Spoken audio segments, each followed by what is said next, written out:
Sophomore guard Hunter Sallis was quiet in Gonzaga's exhibition opener against Tennessee, but Mark Few's team needs him to have a breakout season if they want to compete for a national championship. You are Locked On Zags, your daily podcast on the Gonzaga Bulldogs. Part of the Locked On Podcast Network. Your team every day.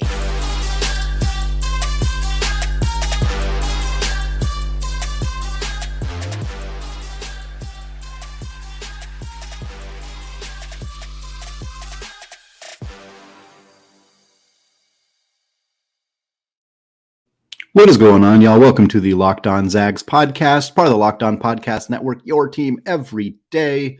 I am your host and longtime Gonzaga podcaster, Andy Patton, here to bring you news and updates on all things Zag athletics. Well, happy November 1st, Day of the Dead. Also, the start officially of college basketball season in the month of November. We are continuing our season preview series here today, talking about every player on Gonzaga's roster, taking a look at their history, how they ended up here in Spokane. We're also going to look at their best and worst case scenarios and a more realistic prediction for their playing time this season and what their future /NBA aspirations may look like. Today, we are talking about sophomore guard Hunter Sallis and what his future looks like, what his current kind of playing time situation might look like. We're going to start with his history. Hunter Sallis was the first five-star prospect in Nebraska state history. Very reasonable argument. He's the best high school basketball player that state has ever seen. Also, for a brief period of time. This is a fun trivia fact that I think probably people might forget in 10, 15 years or so when looking back at Gonzaga's history. But for a brief period of time, Hunter Sallis was the highest rated recruit in Gonzaga basketball history. He was a slightly higher rated prospect than Jalen Suggs. So when he committed after Suggs has already committed, that was the period of time where Sallis was number one. It wasn't long after that the Zags, of course, secured a commitment from Jalen Suggs' high school teammate, Minnehaha superstar Chet Holmgren. Holmgren now has the mantle for highest rated recruit in Gonzaga basketball history and is probably not going to give up said mantle for a very, very long time, if ever, because it is not all that often that a team secures the number one overall recruit and a player of Chet's caliber. But Sallis was in that conversation. He was the guy for a brief period of time in a history at Gonzaga that is just tremendously filled with NBA talent and superstars in college. And Hunter Sallis, highest rated recruit for a period of time in that group. Now, we haven't seen that potential for Sallis just yet. And obviously he's only been at Gonzaga for 1 year, but let's talk about what that one season looked like. There was a belief when he came in, of course, as a one and done player or as a high ranking recruit like that, as a player on Chet and Suggs's level recruiting wise, that he would, of course, end up being a one and done. That did not end up being the case. The Zags brought in graduate transfer Rasir Bolton to play a big role. Of course, we knew Andrew Nembhard was going to play a big role. The expectation was that sophomore Julian Strother would step into a bigger role, and he did as the small forward last year. Even with Dominic Harris suffering a foot injury that kept him out for all of last season, there still wasn't a ton of room for Sallis to play significant minutes in the guard room. He was kind of the third guard behind Bolton and Nembhard. He was kind of mixing playing time with Nolan Hickman as well, although they play different positions. Sallis did end up playing in 32 games as a freshman, so he played every single game. He was a member of Gonzaga's rotation quite distinctly. He averaged just under 14 minutes per game. During that time, again, just basic basketball card stats for you: 4.3 points, 2 rebounds, just over a half an assist and a half a steal per game. He was very, very efficient around the rim. He shot just over 63% on 2-point shots as a freshman. He was only 26.3% from deep. That was 5 for 19. So not a super significant sample size there from Sallis, although the 3-point shooting was and is definitely a talking point regarding Hunter Sallis and his future aspirations and really his ability to contribute to this team going forward. He had some really nice games. He had 16 points against Alcorn State in the third game of the season. Yes, Alcorn State, but obviously you want to see your young guys have promising performances early in their college careers. Sallis did that. And then he had a really nice 5-game stretch that I wanted to highlight. It was in late December, early January. This was between the Texas Tech game and about the middle of the WCC season, that was a just ridiculous stretch for the Zags. This was early in the WCC play. Folks might remember this. The Zags were scoring like 115 points per game. They hung a bunch of points on Pepperdine and some of the other not so great teams in the WCC to begin the conference slate. It was a ridiculous time in Gonzaga basketball history. And Hunter Sallis was a big part of that. In that 5-game stretch, again, from December 20th until January 15th, Hunter Sallis played about 20 minutes per game. So he got a little bit more run, not surprising considering many of those games were blowouts. He averaged 9 points and 3.5 rebounds per game. So we saw a kind of glimpse, a sample of Hunter Sallis being a bigger contributor offensively, a bigger contributor defensively, a guy who's playing close to half the basketball game, about 20 minutes per game. But then after that, we just didn't see him much. After February 5th, he kind of vanished, quite frankly. He played 12 games, again, after February 5th for the rest of the season. 12 games, he averaged about 11 minutes in those 12 games. So not a significant drop in terms of total playing time. But he only averaged 2.3 points per game. He shot under 50% on 2-pointers. He shot a little better from 3, but it's a very, very small sample size right there. So similar to what happened with Nolan Hickman, and we're going to talk about him very shortly in an upcoming podcast, but we kind of saw the two freshman guards sort of fall down a little bit as the season went on. Part of that almost certainly is the fact that Mark Few tightens his rotations as the season goes on, especially as they get closer and closer to the NCAA tournament. We see more like 6 or 7 guys playing every night as opposed to 8 or 9. There's a lot of debate about whether that decision is a good one, as we have seen players come into the NCAA tournament appearing quite gassed in the past, but it is something that Mark Few has always done, and Sallis was not playing particularly well down the stretch. Neither was Nolan Hickman, so seeing both those guys lose some playing time as the year went on is probably not super surprising, although seeing Gonzaga's established starters really struggle in the NCAA tournament and having to wonder what would have happened. What would have happened if Andrew Nembhard didn't have to play 38 minutes in like basically every game for the last couple of months of the season or last month or so of the season? What would have happened if they could have relied on Hunter Sallis a little bit more, or if Mark Few did rely on Hunter Sallis? He had that option. He chose not to do it for whatever reason. And maybe Sallis wasn't ready. Maybe he was struggling. Maybe the freshman year just gets to guys. I mean, it's hard. College basketball is a different animal than what you do in high school, and you're traveling and you're doing all this stuff. And we've seen freshmen start to slow down as the year went on. So maybe that was why that decision was made, but it certainly seems to have an impact on Gonzaga and their ability to succeed in the NCAA tournament. So that can't happen. That Hunter Sallis needs to be a big part of this team from day one until the last game of the season. And that's kind of what I want to talk about in the second segment, is what his role is going to look like as a sophomore and how critical he is and how critical his performance this year is to Gonzaga's chances of winning a national championship.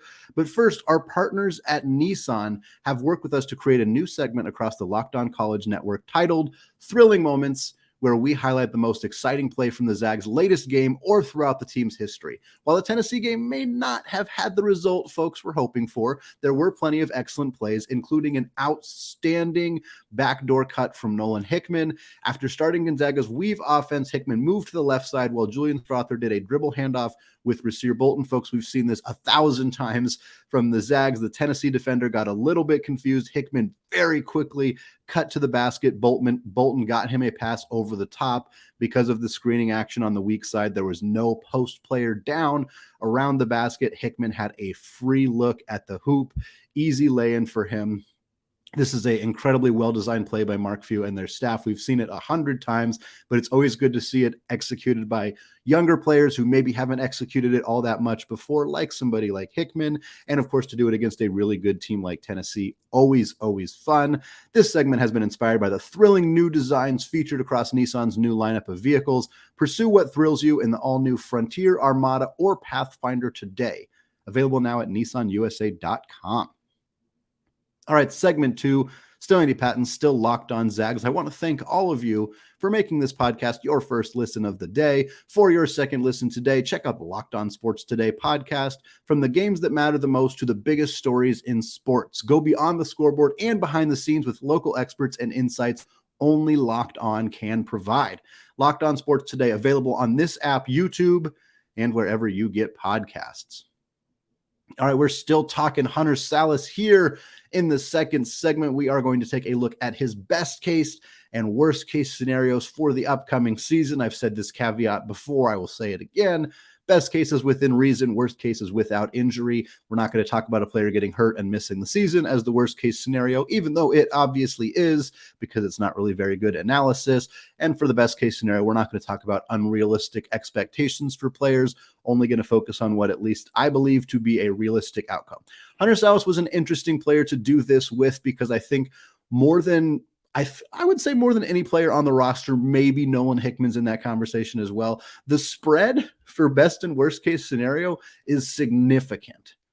The recent episode I did was with Anton Watson, and the spread between best and worst case for Anton Watson, fairly small because we know what he's going to bring. He's in his fourth season. He's averaged a similar amount of minutes per game in the last couple of years.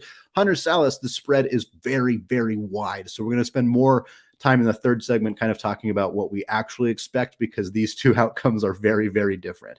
The best case scenario for Hunter Sallis is that it all comes together. That the sixth overall recruit in his recruiting class looks like one of the best sophomores in the country. Quite frankly, that is the best case scenario for Hunter Sallis, is that he was a breakout superstar in college basketball. I don't like the Jaden Ivey comps because I don't think that every high-rated freshman who didn't have a great freshman year should just immediately be comped to Jaden Ivey, who obviously had a breakout year at Purdue last year. So I don't love those comps, and I think that that's like a really, really high-end outcome for any player. But something at least adjacent to that or similar to that in some ways would be the absolute top-tier best-case scenario for Hunter Sallis. Ways that happens. His ability to create his own shot and make good decisions with the basketball is massively improved. He wasn't like a turnover machine last year and constantly throwing the ball away and making dumb decisions. That's not what he was last year, but we didn't see him be much of a facilitator. We didn't see him be a guy who could, who could get wiggly and drive to the basket and also kick the ball out to a shooter or find an open cutter. We even saw in the exhibition game, there was an opportunity for him on a fast break where he probably could have laid the ball off to Julian Strother for an easy shot. The attempt that Sallis took at the rim wasn't a bad one, but he didn't put it down. And again, there was an easier shot there. So seeing those kind of improvements in his game where he's got a little bit more floor vision, he's making slightly better decisions with the basketball. And then, of course, just the straight up ability to create your own shot. He right now hasn't demonstrated that he is a playmaker for the Zags. He is a great backdoor cutter. He is a phenomenal defensive player, and his athleticism on both ends of the floor is ridiculous. His transition offense is huge. But right now, if you give him the basketball and tell him to go get a bucket, we haven't seen that he has the ability to do that. Best case scenario, he does. Simply put, his athleticism, his just strength, his skill, all of that allows him to be a guy who can get the ball in his hands and create his own shot, whether it's a step back, whether it's a pull-up jumper, whether it's just putting his head down, getting to the rim, whether it's creating another look for another player. Seeing those skills develop in a way that we didn't really get. We got maybe flashes of them last year, but seeing them on a consistent night in, night out basis for the Zags, that's the best case scenario for Hunter Sallis. Of course, there's the outside shooting as well. A best case scenario for Hunter Sallis is that he becomes a reliable, consistent, have to defend him on the perimeter knockdown shooter. I don't expect him to pull a Rasir Bolton or a Ryan Woolridge or somebody like that and improve his three-point percentage by like 10 or 15 points and all of a sudden be, a 25% shooter as a freshman to a 40, 42, 45% shooter as a sophomore. That's not necessarily realistic. It would be great, and it would certainly be within the realm of a best-case scenario situation, but more like steady improvements. 35 would be awesome. If he could shoot 35% from three, that's a 10% increase from what he shot last year. Again, last year was 19 attempts, so we're not talking about a sample size that's really worth delving into all of that much. But a best case scenario for Hunter Sallis, in addition to the ability to drive to the basket, make passes out of there, create his own shot, also the ability to consistently knock down outside shots, whether it's catch and shoot, whether it's stepping back on his own and creating his own three-point attempt, whatever it transition threes, whatever it may be, his ability to knock down those shots makes the opposing team have to guard him. They have to respect him out there. He's not kind of a black hole offensively where, hey, we can just leave him alone because he doesn't have the ability to knock down that shot. That creates a much more complicated situation for opposing defenses. If Hunter Sallis is on the floor and you have to respect him, it makes it harder to double team Drew Timme. It gives more room in the paint to operate, gives guys more room to then dribble drive around their defensive player. If Hunter Sallis has got a defender right in his face, he can get around them easier. So it creates a lot of different positive things for Gonzaga's offense. Best case scenario for Hunter Sallis, that backdoor cutting is still a huge weapon for him. He gets himself a lot of easy buckets. That 63% rate on two-pointers stays pretty consistent with many, many more attempts than he had as a freshman. And then, of course, the best case scenario, too, offensively, is that he finds ways to get to the free throw line. He was just over a 70% free throw shooter as a freshman. Best case scenario is he's that or better. As a sophomore, 75% from the free throw line. But really, it's more important that he just gets more attempts.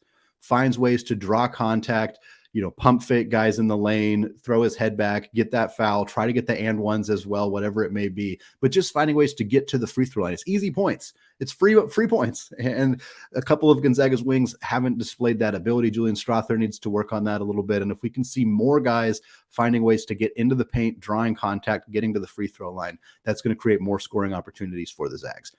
Defensively, Hunter Sallis is already elite on that end of the floor. The best case scenario is that he's their best defensive player. He's one of the best wing defensive players in the entire country.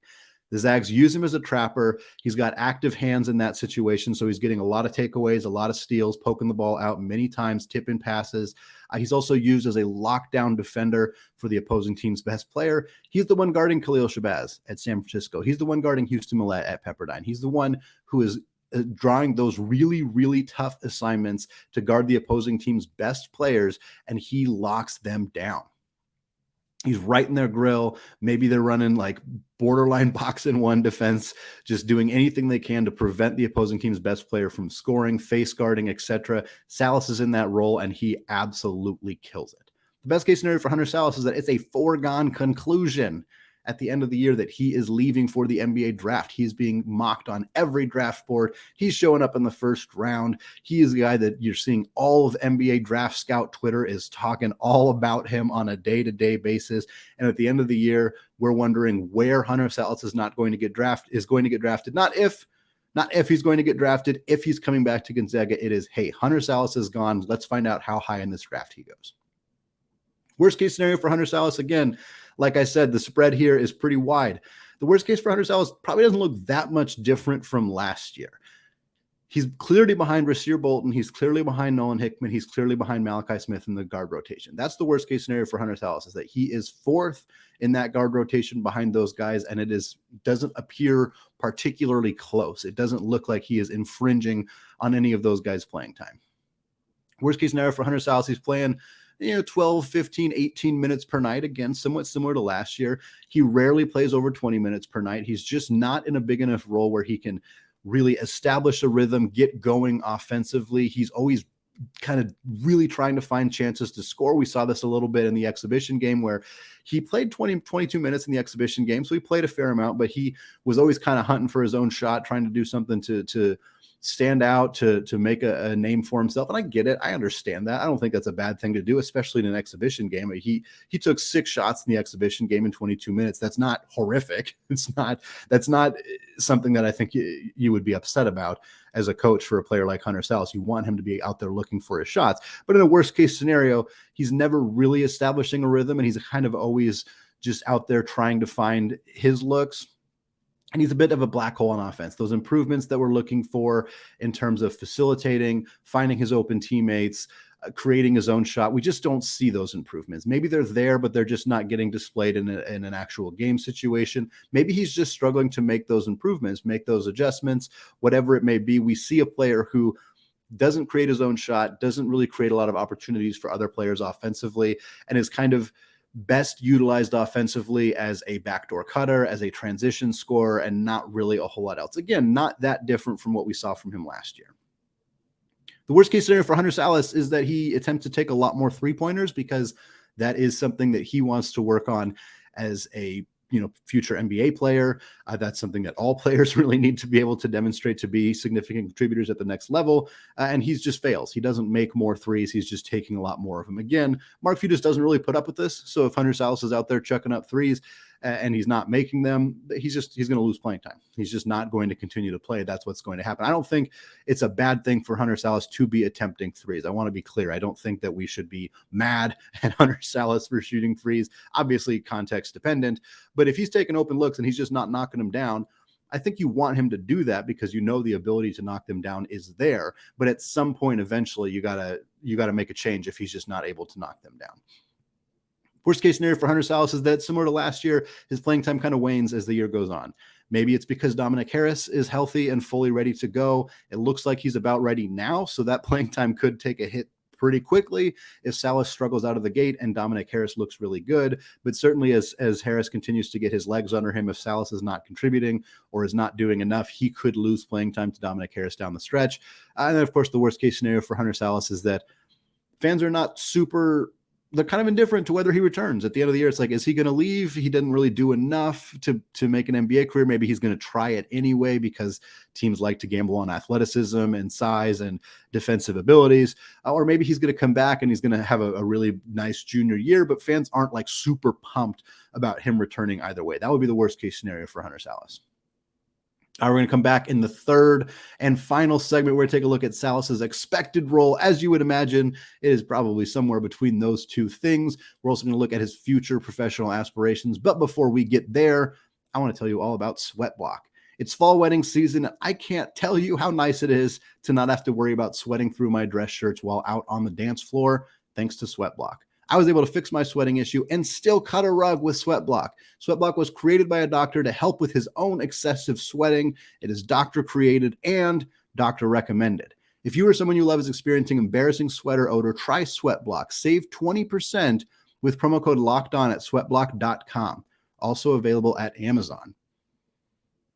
All right, segment 3, still Andy Patton, still Locked On Zags, still talking all things Hunter Sallis here as the calendar flips to November and the start of the college basketball season. I want to talk about expected role and production from Hunter Sallis this season. I think Hunter Sallis is going to get a lot of chances to play more this year. I don't think we're going to look at a player who's going to play 13, 14 minutes per game consistently going forward this season. However, I don't think Hunter Sallis is going to begin the season in the starting lineup. We saw the starting lineup against Tennessee. It was not the lineup that a lot of people expected. The Zags did start senior forward Anton Watson. He started at the power forward position. Of course, Drew Timme was at the 5. Julian Strother was at the 3. And then you had Rasir Bolton and Nolan Hickman starting at the 2 guard spots. That created a situation where both Malachi Smith and Hunter Sallis, and frankly, Dominic Harris, who was healthy for this game, all 3 of them were coming off of the bench. And Mark Few has mentioned that he is planning to play Julian Strother in that small ball 4 role, the role we saw Corey Kispert take on during that 2021 season. But as a reminder for that season, for the first 16 games, Anton Watson did start. The Zags eventually put Andrew Nembhard in the starting lineup because they realized they needed to, because he's really, really good. And they wanted to start that Jalen Suggs, Andrew Nembhard backcourt. That created a situation where Joel Ayayi played the 3. Corey Kispert shifted up to the 4, and that became the starting lineup. But for most of the season, or about half of the season, I should say, Anton Watson was the starting 4. It looks like that might be the case again this year. Watson might start at the 4. Timme and Strother start at the 5 and the 3. You start 2 of those guards. Likely going to be Bolton and Hickman going forward. They want a true point guard out there. Nolan Hickman is that guy. Rasir Bolton is just arguably Gonzaga's second best player. He's a phenomenal basketball player. So I think that's what the lineup's going to look like. I think Sallis is going to be one of the first players off the bench, but I think Malachi Smith is also going to be coming off the bench pretty early. So it might take Sallis a while to get some really consistent lockdown minutes. I do think he's going to eventually play about 20 minutes per game, though. I think we're going to see a lot of situations where Strother's playing the 4. So we're going to see a lot of 3 guard lineups out there. With 3 guards, it's obviously easier to find playing time to get Hunter Sallis out onto the court. I think it'll be interesting to see how much Sallis plays in those big early games. You know, we're probably going to see him against North Florida quite a bit. We're probably going to see him against Kent State or Northern Illinois or some of those teams quite a bit. But are we going to see him play big minutes against Michigan State? or 5 days later against Texas, or 4 days later against Kentucky, or in the PK85. Yeah, maybe against Portland State, but what about against Florida or Duke or whoever they end up playing in the second and third round of the PK85 tournament? That'll be interesting. It'll be interesting to see whether Sallis is kind of trusted to play in those games, because ultimately with guys like that, with a guy who his development, his ceiling, that you don't need his ceiling to win a national championship this year, but you need him to be good. You need his lockdown defense. You need him doing more creative stuff offensively. You need depth. You need guys to be able to come off the bench, give you 18, 20, 25 minutes per game maybe, and have those guys be able to come in and immediately contribute. You don't feel a drop off. I mean, heck, Tennessee's their backup guard dropped 26 against the Zags in that exhibition game. The Zags need a guy to come off the bench who can potentially drop 20 against a top-tier team. Is that Hunter Sallis? I'm not sure. Could he come off the bench and be the best defensive player in the entire game? Absolutely. He can do that right now. He definitely will be able to do that this season. But can he come off the bench and create a spark offensively? Can he come in, create his own shot, knock down threes, create opportunities for other players, and really be the kind of player that opposing teams have a really hard time figuring out what to do with? Because if he's that, regardless of the NBA stuff, we're going to talk about that in a second, but regardless of his professional future, where he's going to end up playing, what that's going to look like for him, outside of all of that, the Zags need him to be a player that other teams really struggle to game plan against. They need him to be a leader on the second unit. They need him to be a guy who can come in, who can play.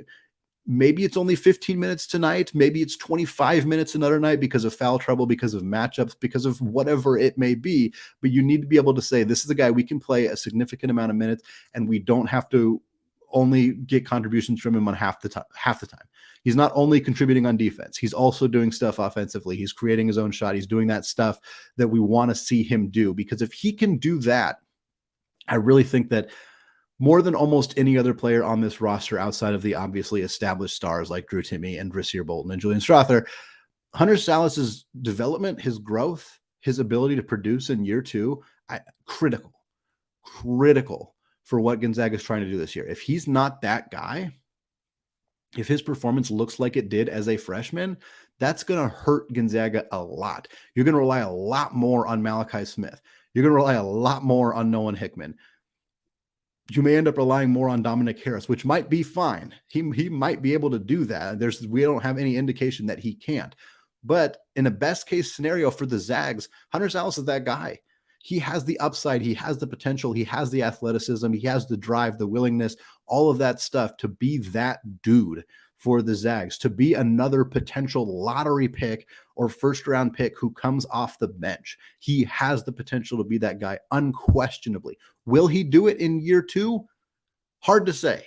There's a reason that the best and worst case scenarios were pretty spread out on this one, because he could be a lot of different things for this Gonzaga team. Ultimately, I think Hunter Sallis has a professional future in the NBA. It would be surprising to me if he didn't get that opportunity. Really high-rated recruits tend to get more opportunities regardless of how they do in college. It doesn't mean that they all are guaranteed to make the NBA, but Hunter Sallis is 6'5". He can jump out of a gym. He's got a lot of strength on his body. He's a good defensive player. That should get him looks. But he needs to prove he can contribute to the NBA offensively. And right now, he hasn't showed that skill set just yet. That's why I think we're going to see more of that from him this season offensively. Hopefully not to the detriment of the team. I would be surprised, frankly, if Mark Few let him do that. I just don't think that that's going to happen, because Hunter Sallis' main goal is to help this team win. And if that's not helping the team win, then he's not going to keep playing. He knows that. Mark Few knows that. Everybody kind of knows that situation. But it's also not a secret that Hunter Sallis needs to demonstrate the ability to hit those threes in game situations, to be able to create his own shot if he wants a chance at being in the NBA. So there's a bit, I don't want to say conflicting interests here necessarily, because Hunter Sallis being good at that stuff is definitely not in conflict with what the Zags want. They want him to be good at that stuff too. But it'll be interesting to see how that kind of shakes out, particularly early in the season. But I think Hunter Sallis is going to be an NBA player. I also think he's maybe not going to be an NBA player after this year. I think there's a pretty reasonable chance that Hunter Sallis ends up coming back for a third season in Spokane. I think he's going to improve this year. We're going to see a player who's got, again, the basketball card stats are going to look better, more points per game, more rebounds per game, more assists per game, maybe a better 3-point percentage, maybe an equal or similar 2-point percentage, more minutes per game, all of that stuff. But I think he's still going to come back. And I think with Rasir Bolton out the door after this year, with Malachi Smith potentially out the door after this year, with Julian Strother likely out the door this year, who knows? With Nolan Hickman, hard situation to read at this point, but most likely there will be at least Bolton and Strother out the door, probably Smith out the door as well. That creates a bigger opportunity for Hunter Sallis to play as a junior. Of course, Dusty Stromer is going to be in the mix, but he's a true freshman. The Zags will likely find other help via the transfer portal. They always do. But at the end of the day, I think junior year for Hunter Sallis could be a monster year, a year where people are like, do you remember this guy? Draft Twitter is like, yes, I was into that guy in 2020. And now look at him. He's here. He's broken out entirely. He's Gonzaga's best player as a junior. I could see all of this happening. I think that it's more likely that this happens than Sallis having a full-on breakout as a sophomore and ending up in the NBA. I just think there's enough pieces on this roster right now that I don't think he's going to be that full breakout guy, but we'll see glimpses. We'll see glances of what he can be, what he can become. Maybe we'll see full games where we're like, wow, Sallis just dropped 18 in 17 minutes off the bench. He had 18 points. He hit 3 threes, he had a couple rebounds, couple steals. And you're like, oh man, that was a really great performance. And then as a junior, maybe he does that pretty consistently. Maybe that's what you see from him the whole time. And you're like, wow, this guy's phenomenal. And he's a junior getting picked in the lottery because he's still super young. He's still super athletic. All of those kind of traits that have been following him since he got to Gonzaga are still there. And you can finally see the pieces all get put together for a dominant junior season. That's my expectation for Hunter Sallis, and that's going to do it for me today.